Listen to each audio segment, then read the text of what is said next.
Compañeras, docentes, educadoras y educadoras, sean bienvenidos a este espacio que la Secretaría de Educación de Honduras pone a disposición de ustedes. En esta ocasión vamos a hablar del cuento, estímulo para el infante. Como objetivo vamos a tener reconocer la importancia del cuento en la educación prebásica y como contenidos conceptuales, definición del cuento y la importancia del cuento.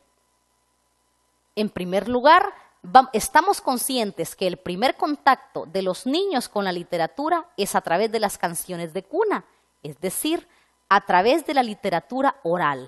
Más tarde es el cuento narrado o leído por la madre, la abuela o algún otro ser querido quien le amplía esa experiencia literaria.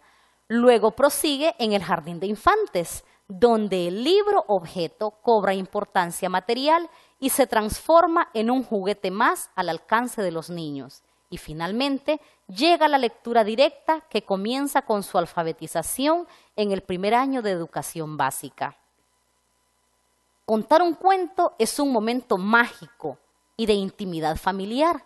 Quienes recuerdan haber escuchado a sus padres o abuelos leyendo uno de estos relatos saben de la cálida atmósfera que se genera.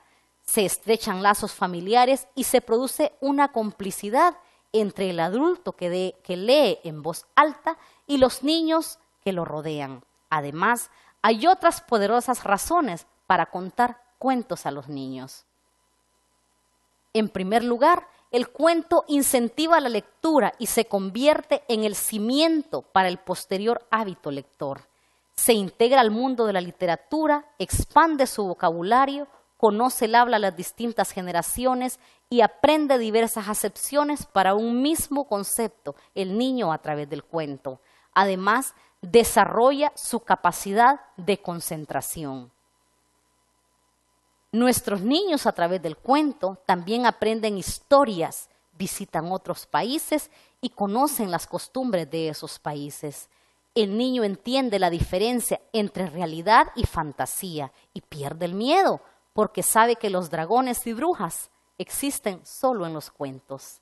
Además, los cuentos constituyen un instrumento inigualable y muy efectivo para ir inculcando en el niño la diferencia entre el bien y el mal, porque debemos saber que en todos los cuentos siempre hay un personaje bueno y un malo, y al bueno, siempre le va bien. ¿Qué es el cuento? El cuento es una narración breve de hechos imaginarios o reales, protagonizados por un grupo reducido de personajes y con un argumento sencillo. La mayor ventaja educativa de los cuentos en esta edad es la capacidad que tienen de transmitir valores. Igualmente, hay que destacar la utilidad de los cuentos para enseñar cosas nuevas, precisamente por la facilidad con que el niño recuerda la historia principal. Finalmente, contar cuentos sin libros ni dibujos es una ayuda muy eficaz para contrarrestar la falta de atención que sufren muchos niños actualmente, provocada por vivir en un mundo lleno de estímulos. Así que tenemos que aprovechar el cuento para mantener la concentración y desarrollar habilidades lectoras en nuestros niños y niñas. Con esto concluimos esta parte, estando conscientes que hoy hemos aprendido sobre la importancia del cuento en la educación prebásica. Hemos definido qué es un cuento y la importancia del cuento. En posterior presentación vamos a ver cómo seleccionar un cuento y cómo contar un cuento. Les invito a que por favor pasen a ellas. Gracias.